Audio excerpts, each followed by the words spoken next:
안녕하세요.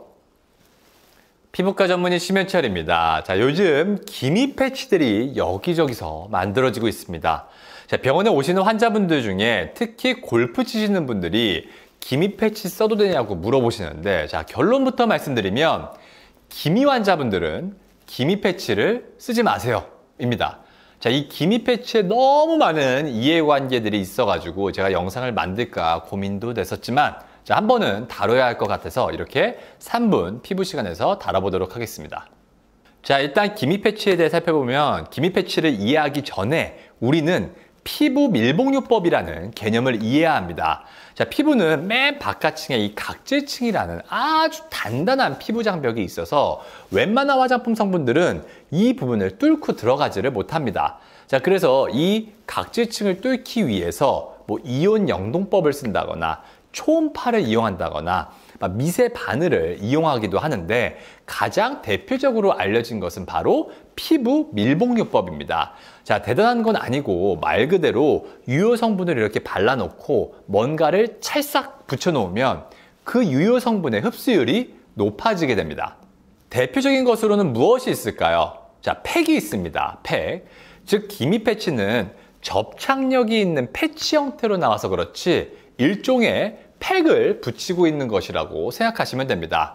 자, 요즘에 나와 있는 기미 패치들을 쭉 분석해보면 이 패치에다가 니아시나마이드, 글루타치온, 아스코르빅 액시드, 그리고 알부틴 등등 기능성 미백 성분들을 포함해서 만드는데, 자, 그냥 우리가 알고 있는 팩의 성분들과 특별히 다를 게 없습니다. 자, 그러면 팩의 성분을 햇빛 많이 쬐는 여름에 야외에서 붙이고 있겠다는데 왜 하지 말라는 거냐? 라고 생각하실 수 있습니다.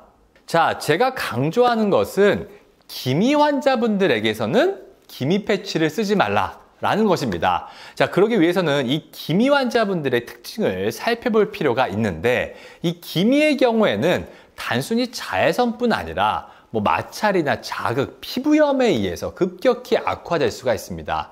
제가 예전에 기미 연고 바르고 기미 짙어졌어요 라는 영상을 올린 적이 있는데, 이걸 보시면 우리가 기미 연고로 대표적으로 이 수십 년간 쓰였던 연고도 그 안에 레티놀 성분이 자극감을 줄 수가 있는데, 피부가 예민하거나 피부 장벽이 약한 사람의 경우에는 이러한 기미 연고의 레티놀 성분으로도 또 피부염이 생겨서 기미가 악화되는 아이러니한 상황이 생길 수 있습니다. 자, 이 기미 패치도 마찬가지입니다. 다양한 화장품 성분이 포함되어 있는 일종의 팩을 기미가 있는 부위에 장시간 부착하면 어떻게 될까요? 자, 운 좋게 피부염이나 자극의 유발을 안 한다면 다행이지만, 특정 성분이 미세하게 남아 자극을 일으킨다면 이러한 패치라는 특징 때문에 흡수율이 높아져가지고 피부염을 미세하게 일으키고 이것이 다시 기미를 자극할 수도 있습니다.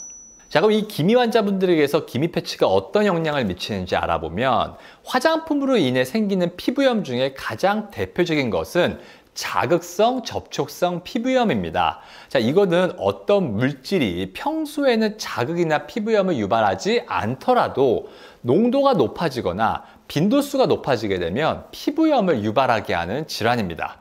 즉, 패치에 붙어있는 미량의 성분들이 처음에는 피부염을 유발하지 않더라도 패치에 있는 성분의 흡수율이 이렇게 단순히 발랐을 때보다 높게 당연히 증가하기 때문에 미세한 피부염 유발 가능성이 높아지게 되고, 이는 기미 환자분들에게서 기미 악화 요인으로도 작용할 수도 있습니다. 자, 우리가 보통 팩을 한 20-30분 정도 넘기지 말라고 하죠. 왜냐하면 그 이상의 시간 동안 흡수율을 보일 경우에는 피부에 안 좋은 영향을 미칠 수 있기 때문입니다. 자, 근데 기미 패치는 어느 정도 부착하고 있나요? 우리 골프 치시는 분들은 한 5시간 정도 부착을 계속하고 있습니다. 또한 기미가 있는 사람의 경우 피부 장벽이 약하고 혈관 발달이 많은 경우들도 많은데, 이렇게 붙였다 떼면서 피부에 자극이 가해질 수도 있고, 또 이 과정에서 마찬가지로 기미가 자극을 받을 수 있습니다. 자, 그럼 어떻게 해야 되느냐? 자, 그래서 골프 치시는 분들에게 다른 방법으로는 자외선 차단 기능이 있는 마스크를 사용한다거나 자외선 차단제를 선스틱이나 선쿠션 등의 간편한 방법으로 계속해서 자주 더 빨라지라고 말씀을 드리고, 실제로 병원에 오시는 분들 중에 이러한 것을 잘 지키는 분들은 야외 활동을 오래 하더라도 여름철에 자외선에 의한 영향이 거의 없는 것을 진료 중에 확인할 수 있습니다. 지금까지 연세대세 피부과 원장 심현철이었습니다. 감사합니다.